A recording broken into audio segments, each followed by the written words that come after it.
राज्य सरकार का निरोगी राजस्थान पर फोकस। आज कैबिनेट की मीटिंग में चिरंजीवी योजना पर हुई लंबी चर्चा।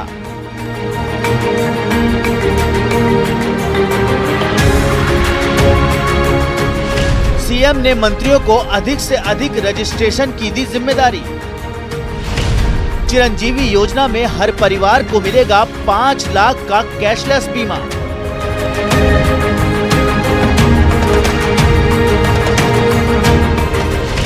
कोविड के प्रबंधन में भी राजस्थान का माना देश ने लोहा।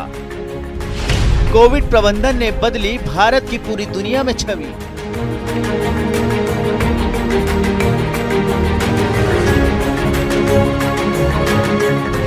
कोविड वैक्सीन बनाकर भारत बना स्वास्थ्य क्षेत्र की महाशक्ति। जरूरतमंद देशों को वैक्सीन देने के भारत के बड़प्पन की पूरी दुनिया में चर्चा।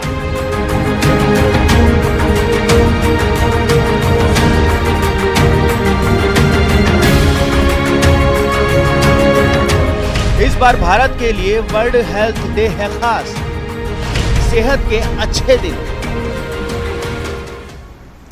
नमस्कार, बहुत स्वागत है आपका। प्राइम डिबेट देख रहे हैं आप, आपके साथ में जेपी शर्मा। राजस्थान के निवासियों को 1 मई के बाद अस्पतालों में बेहतर और महंगे इलाज के लिए पैसे खर्च करने की जरूरत नहीं पड़ेगी। चिरंजीवी योजना के लिए 1 अप्रैल से रजिस्ट्रेशन शुरू हो गए हैं और 1 मई से प्रदेश के सभी परिवारों को ये सुरक्षा कवर मिलने लगेगा। जानकार लोग इसको हेल्थ सेक्टर में एक गेम चेंजर के तौर पर देख रहे हैं, जहां आम व्यक्ति भी बीमा सुरक्षा का लाभ ले सकेगा और बीपीएल, संविदाकर्मी और लघु और सीमांत किसानों को तो इसका लाभ मुफ्त में मिलने वाला है। हालांकि भाजपा इससे खिन्न है। भाजपा कहती है कि आयुष्मान योजना से भी लाभ दिया जा सकता था, लेकिन केंद्र का कोई अच्छा काम जनता तक केंद्र के नाम से ना पहुंचे, ये कोशिश कांग्रेस की रहती ही आई है। बहरहाल इस सबसे अलग और राजनीति से परे हेल्थ सेक्टर से जुड़ी अच्छी बातें भी हैं, जैसे राजस्थान के कोविड मैनेजमेंट को पिछले 1 साल में सराहा और अपनाया गया। जैसे खुद के दम पर वैक्सीन डेवलप कर हिंदुस्तान ने दुनिया में मिसाल कायम की और जरूरतमंद देशों को वैक्सीन भेजकर बड़प्पन भी दिखाया। तो आज वर्ल्ड हेल्थ डे पर हम इन तमाम पहलुओं पर चर्चा करेंगे, इन सवालों के जरिए कि सेहत की बेहतरी में सियासत क्यों,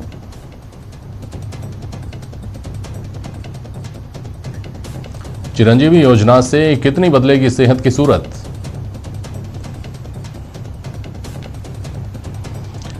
और क्या हेल्थ सुपर पावर बनने का भारत को दूसरे मोर्चों पर फायदा मिलेगा।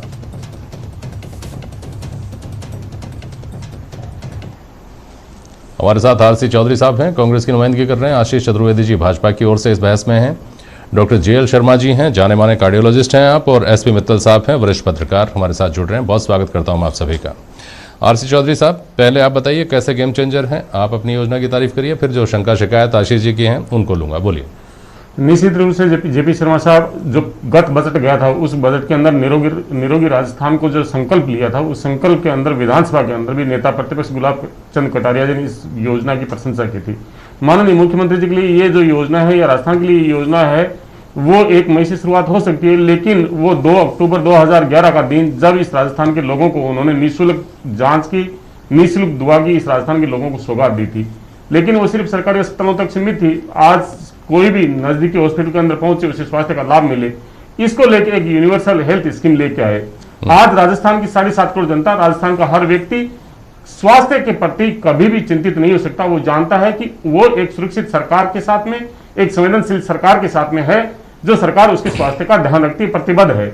आज राजस्थान के तमाम लोगों को स्वास्थ्य का, सुरक्षा का एक रक्षा कवच इस राजस्थान की सरकार ने भेंट किया। आज विश्व स्वास्थ्य दिवस पे राजस्थान सरकार की तरफ से इससे बड़ी कोई सौगात नहीं हो सकती, तो पूरे सबके लिए यूनिवर्सल जो स्कीम और योजना लेके आती हो। बोलिए आशीष जी, क्या शिकायत है फिर। जेपी शर्मा जी, पहले तो मैं दर्शकों को आज जो विश्व स्वास्थ्य दिवस है और उस पर जो हमारे सनातन धर्म का जो विचार दर्शन है कि सर्वे भवन्तु सुखिनः, सर्वे सन्तु निरामया जी, उसी विचार दर्शन को आगे बढ़ाते हुए प्रधानमंत्री मोदी जी ने देश में एक क्रांतिकारी योजना लाए आयुष्मान भारत के नाम से, जिससे 11 करोड़ परिवारों को 55 करोड़ लोगों को 5 लाख तक का बीमा मिलता है, जिनको उनकी सर्वाधिक आवश्यकता है। राज्य सरकार ने जो, जैसा अभी आप प्रश्न लगा रहे थे कि सेहत पर सियासत क्यों, तो बहुत अच्छी बात है, हम इस पर कोई सियासत नहीं करते हैं। हम चाहते हैं कि ये जो मुख्यमंत्री जी की जो चिरंजीवी योजना है, ये राजस्थान में सफल हो और लोगों को इसका लाभ मिले। लेकिन कुछ प्रश्न ऐसे हैं कि आपने इसको बहुत 2-2.25 साल तक इसको रोके रखा, एक लाभ से कई तबके को वंचित रखा। आप देखिए वसुंधरा जी ने 2015 में पूरे देश में एक पाथ ब्रेकिंग योजना लाई थी, भामाशाह योजना। उसी का एक्सटेंशन फिर आयुष्मान भारत रहा और फिर आज मुख्यमंत्री जी ने उसको और मॉडिफाई किया है। तो हम तो शुभकामनाएं देते हैं और प्रदेश के और देश के स्वस्थ होने की कामना करते हैं। शुभकामनाएं देते हैं आरसी चौधरी साहब, लेकिन इस शिकायत के साथ कि भामाशाह योजना को आपने बंद कर दिया। अब आप हमेशा कहते आए हैं सार्वजनिक मंचों पर, आपकी पार्टी की तरफ से हमेशा कहा गया कि भामाशाह योजना को बंद नहीं किया गया, सच्चाई राम जाने। ये आप बता सकते हैं तथ्यों के साथ कि भामाशाह योजना को बंद नहीं किया गया। दूसरा सवाल इन्होंने उठाया कि अब आप जो ला रहे हैं हो सकता है बहुत बेहतर हो, लेकिन ये जो बीच का गैप 2 साल का लोगों ने भुगता आयुष्मान योजना को लागू नहीं करके, इसको भारतीय जनता पार्टी की ओर से कई बार इस सवाल को उठाया जा चुका है। चौधरी जी, जेपी शर्मा जी, सबसे पहले तो मैं ये बताना चाहूंगा, जो आयुष्मान स्वास्थ्य भारत बीमा योजना की जो जिक्र कर रहे हैं, वो यूपी की 2 की सरकार ने 2010 के अंदर एक इंपावर्ड पैनल बनाया, 12वें वित्त आयोग की कमेटी बनाई और उसके अनुशंसा पे आज इस देश के अंदर लागू की। अगर कांग्रेस की सरकार होती, कांग्रेस की लेके आती, चाहे मोदी जी लेके आते। दूसरा ये करें 2 साल तक डिले किया, तो इन्हें तो ये खुद को पता होना चाहिए 2018 के अंदर राजस्थान के अंदर सरकार किसकी थी? भारतीय जनता पार्टी की सरकार थी, वसुंधरा राजे जी मुख्यमंत्री थे, उन्होंने इसे लागू नहीं किया। 2019 तक उन्होंने भामाशाह स्वास्थ्य बीमा योजना के आधार पर लोगों को वंचित रखने का जो काम किया वो भारतीय जनता पार्टी के नेताओं ने किया। लेकिन जो आयुष्मान भारत बीमा योजना की जो बात कर रहे हैं, वो आयुष्मान भारत बीमा योजना तो सिर्फ उन लोगों के लिए जो खाद्य सुरक्षा बीमा योजना है, लेकिन वो पहले कुछ और कहना चाह रहे हैं। आते हैं उसके ऊपर। आशीष जी कुछ और कहना चाहते हैं, बोलिए आशीष जी। देखिए, अभी चौधरी जी बता रहे हैं कि भामाशाह स्वास्थ्य योजना चल रही थी और इसलिए आयुष्मान लागू नहीं किया। आप देखिए कि बाकायदा सरकार के एग्रीमेंट्स होते हैं, तो सरकार का एक एग्रीमेंट था उसको 2019 तक लेकर के एजेंसियों के साथ कि हम 3 लाख तक का बीमा कवर करेंगे। इस कारण से सरकार ने उसको लागू नहीं किया। ये दिलचस्प बात है। किसी को लाभ से वंचित ये कह रहे हैं कि यूपीए सरकार में वित्त आयोग ने तय कर दिया था कि आयुष्मान योजना आएगी। आप 2018 के बाद में सरकार में आएंगे कि नहीं आएंगे आपको पता नहीं था, लेकिन आपने एग्रीमेंट कर लिया 2019 तक का। आशीष जी, देखिए, जब भी एग्रीमेंट होते हैं ईयर टू ईयर बेसिस पे होते हैं बीमा कंपनियों से। 2017 में जो एग्रीमेंट हुआ वो 2 साल के लिए हुआ। तो सरकार ने तो आप देखिए कि ये चौधरी जी आंकड़े बताए ना कि 2018 के बाद जब इनकी सरकार बनी तो वो भामाशाह कार्ड का क्या हुआ, कितने लोगों को लाभ मिला नहीं मिला। हमारे पास तो आंकड़े हैं कि भारतीय जनता पार्टी जब सरकार थी तो लाखों लोगों को करोड़ों रुपये का फायदा मिला है इस स्कीम से, भामाशाह योजना से। है आंकड़े? अच्छा चौधरी जी, कोई आंकड़े हैं? नहीं, ये कह रहे हैं कि भामाशाह स्वास्थ्य आंकड़े वो भी नहीं दे पाए हैं। आंकड़े मिले हैं, लाखों लोगों को करोड़ों का फायदा मिला। पता होता कि बहुत से हॉस्पिटल्स को इन्होंने भुगतान नहीं किया था। बहुत सी इस योजना के अंदर कितने घपले हुए, कितने घोटाले हुए, तमाम ऑपरेशन के बिना जो इनके चाहते हॉस्पिटल्स थे उन्होंने पैसा उठाया। ये तमाम राजस्थान का हर व्यक्ति जानता है। वो सिर्फ योजना नहीं थी, वो घोटालों का एक जंजाल था जिन्होंने सिर्फ अपने चंद चहेतों को दिया। लेकिन राजस्थान की आज की जो जनता है, क्या आपने पूरी जनता को कवर किया था? आप ये बात कीजिए ना। ये योजना राजस्थान के सब लोगों के लिए है।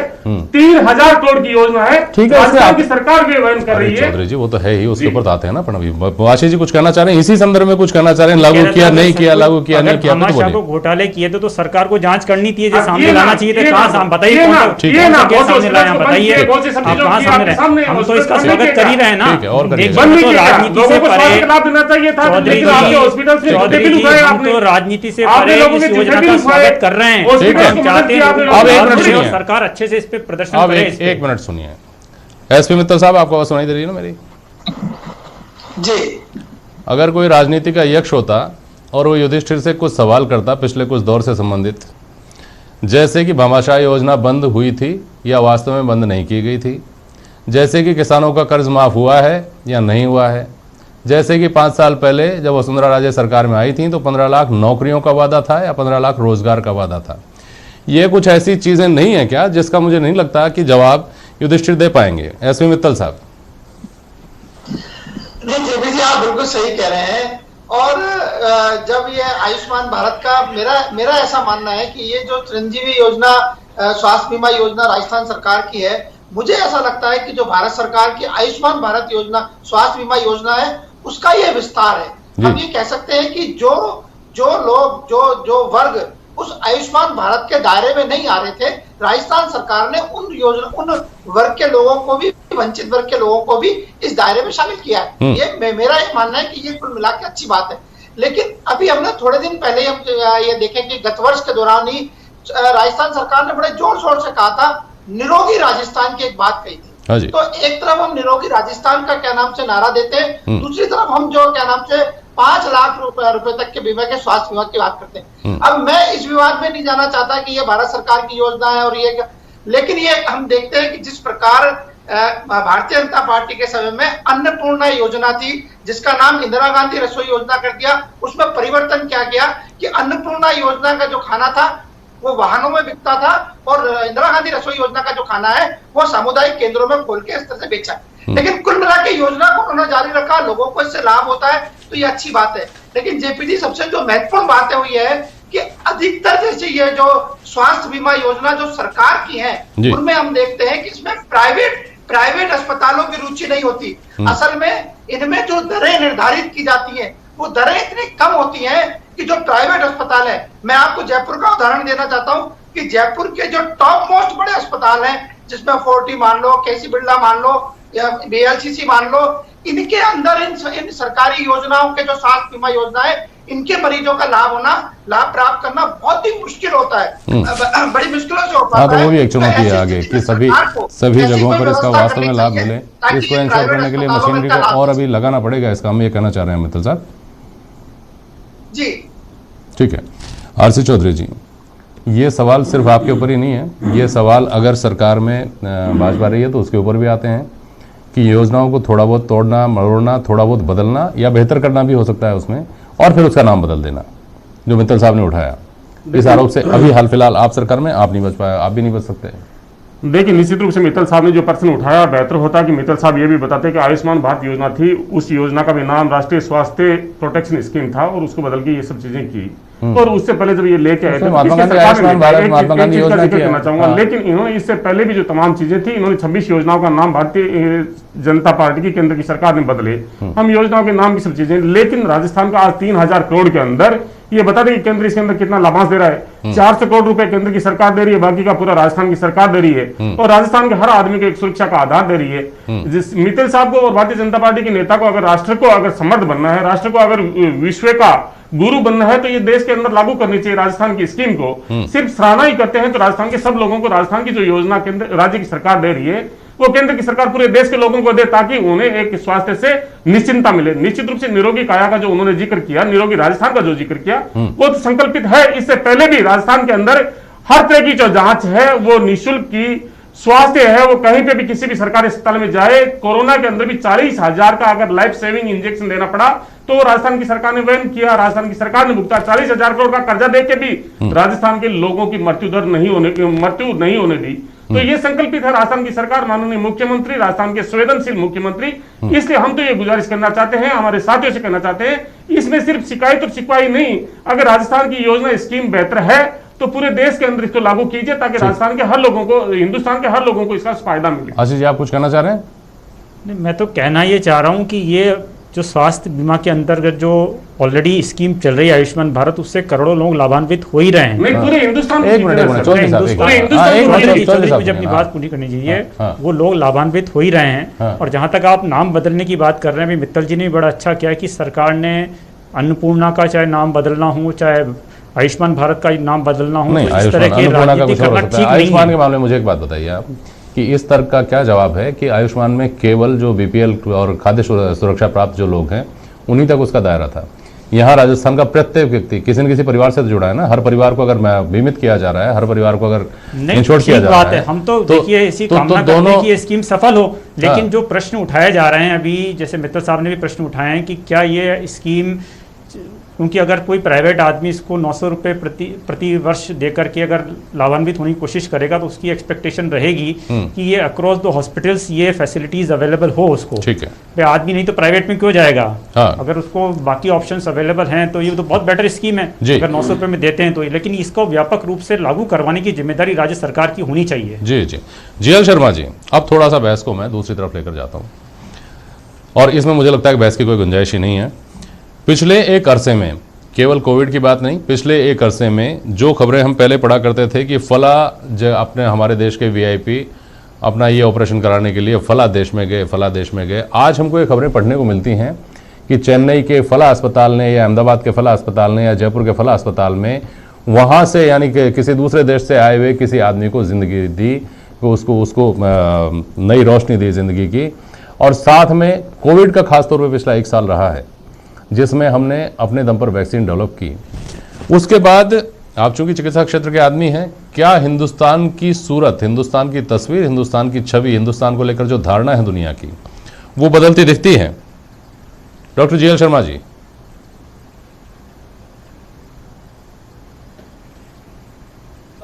सबसे पहले तो मैं विश्व स्वास्थ्य दिवस के उपलक्ष्य में सभी प्रदेशवासियों को शुभकामनाएं प्रेषित करना चाहूँगा आपके चैनल के माध्यम से।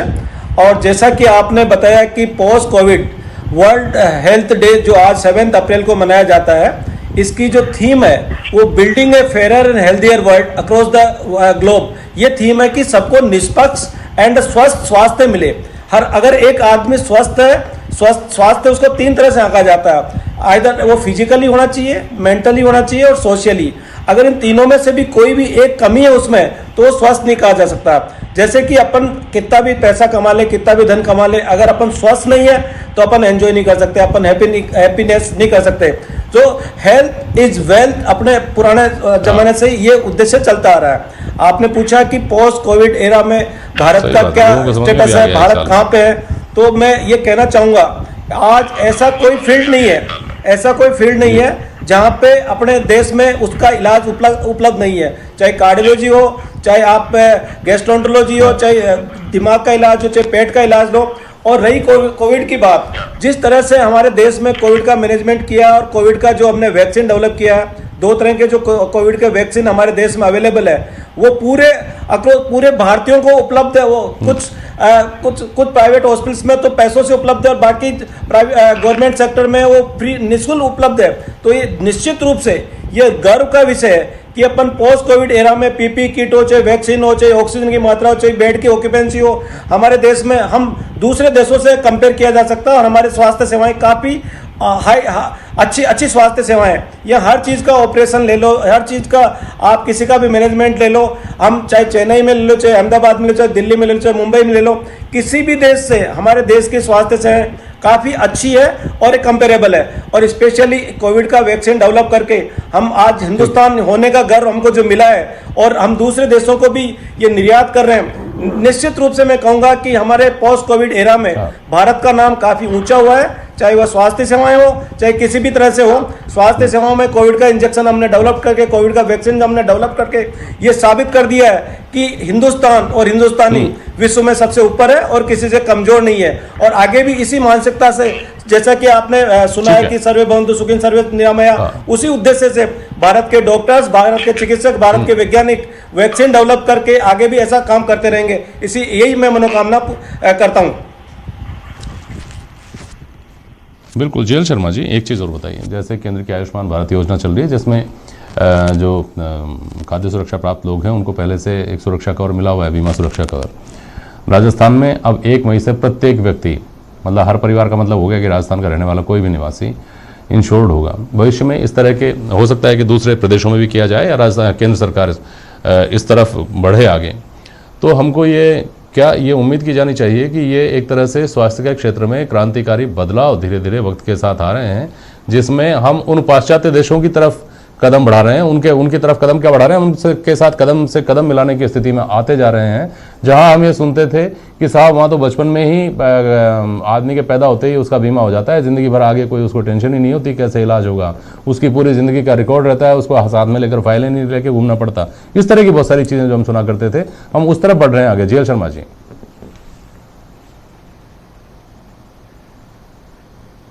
से जो ये इंश्योरेंस आ रहे हैं, चाहे वो स्वास्थ्य बीमा भामाशाह के माध्यम से आओ, चाहे आयुष्मान के माध्यम से और चाहे चिरंजीवी योजना के माध्यम से आओ, ये योजनाएं पहले भी अवेलेबल थी। साउथ के स्टेट्स में चले जाइए आप, गुजरात में चले जाइए, महाराष्ट्र में चले जाइए, तमिलनाडु में चले जाइए, केरला में चले जाइए, ये स्वास्थ्य सेवाएं पहले वहाँ पे निःशुल्क उपलब्ध थी। उसी की कॉपी करके राजस्थान सरकार में और भारत सरकार ने भी उसी का एक्सटेंशन करके हमको उपलब्ध कराया। निश्चित रूप से डेफिनेटली हर आदमी को स्वास्थ्य सेवाएं तो मिलनी चाहिए और निःशुल्क रूप से मिलनी चाहिए, क्योंकि हमारे गवर्नमेंट का उद्देश्य यही होता है कि उसका हर नागरिक स्वस्थ रहे और तंदुरुस्त रहे और उसको निःशुल्क शिक्षा और स्वास्थ्य मिलता रहे। तो डेफिनेटली ये चिरंजीवी योजना, भामाशाह योजना और आयुष्मान योजना से जो गरीब हैं, जिनका दायरा बढ़ा दिया है राजस्थान सरकार ने भी, और आयुष्मान भी उसका दायरा 5 लाख तक बढ़ा हुआ है। इससे काफ़ी जो निर्धन परिवार है उनको मरते हुए को तिनके का सहारा है, उस हिसाब से उनके स्वास्थ्य योजनाओं का लाभ उनको लेने का मौका मिलेगा। ठीक है। एसपी मित्तल साहब, जैसे भामाशाह योजना ने लोगों को कितना लाभान्वित किया, इसके साथ साथ ये सवाल हमेशा उठते रहे कि उसने निजी अस्पतालों को कितना लाभान्वित किया और सिस्टम के लोगों को कितना लाभान्वित किया। उसी तरह आपको क्या इस बात की आशंका नहीं लगती कि एक ये भी पक्ष ऐसा होगा जिस तरफ बहुत बड़े सरदर्द को एड्रेस करने के लिए सरकारी मशीनरी को तैयार रहना चाहिए? एसपी मित्तल साहब। जेपी जी, मैं आपको बताना चाहता हूँ, जैसे मान लो आज की तारीख में 3 सदस्यों का एक परिवार है या 4 सदस्यों का एक परिवार है और वो अपना 5 लाख रुपए तक का बीमा कराता है किसी भी प्राइवेट कंपनी से, तो उसकी जो प्रीमियम आएगी साल भर की वो आएगी करीब 20,000 रुपए या 25,000 रुपए आएगी, तब जाके उसका 5 लाख का बीमा होगा। तो अब सरकार ये कह रही है कि हम 5 लाख का बीमा कर रहे हैं, या तो हम निःशुल्क कर रहे हैं या 850 रुपए में कर रहे हैं। तो मेरा ऐसा मानना है कि ये बहुत चुनौतीपूर्ण काम है सरकार के सामने कि वो जो अपनी घोषणा है उसके क्रियान्विति किस प्रकार से करवा सके। जहां तक सरकारी अस्पतालों का सवाल है जेपी जी, इसमें कोई दो राय नहीं है कि कोविड के मैनेजमेंट में राजस्थान में काफी अच्छा काम हुआ है, लेकिन जनरल स्थिति में देखते हैं तो जो सरकारी अस्पतालों की जो दुर्दशा है वो सबके सामने है। इस तरीके से मरीजों को अपना स्वयं वहां पे देख रेख करनी पड़ती है, उनके परिजनों को करनी पड़ती है। तो जो सरकारी अस्पतालों की व्यवस्था है, मेरा मानना है कि उसमें बहुत सुधार होना चाहिए और ये जो ऐसी बीमा योजना है उनके अंदर जो प्राइवेट अस्पताल है उनके अंदर कोई ऐसा अंकुश लगना चाहिए ताकि इसका लाभ हकीकत में लोगों को मिल सके। मैं एक बात और यहाँ बताना चाहता हूँ, जो चिरंजीवी योजना है उसमें से कई बीमारियां ऐसी हैं जिनका इलाज ये कहा जा रहा है कि उनका सिर्फ सरकारी अस्पताल में इलाज होगा, यानी सरकारी अस्पताल में तो पहले से निःशुल्क हो रहा है। कुछ ऐसी बीमारियां हैं, आने वाले दिनों में पता चलेगा कि सरकार ने क्या क्या दरें इसकी निर्धारित की। चलिए ठीक है, लेकिन उम्मीद हमको ये करनी चाहिए वर्ल्ड हेल्थ डे के ऊपर खासतौर पर आज कि स्वास्थ्य के क्षेत्र में हमारा देश, हमारा प्रदेश हम सबको उस जगह लेकर जाएगा जहां पहुंचने के हम कभी सपने देखा करते थे। बहुत शुक्रिया आप सभी का आज प्राइम डिबेट में शामिल होने के लिए। आज के लिए बस इतना ही, नमस्कार।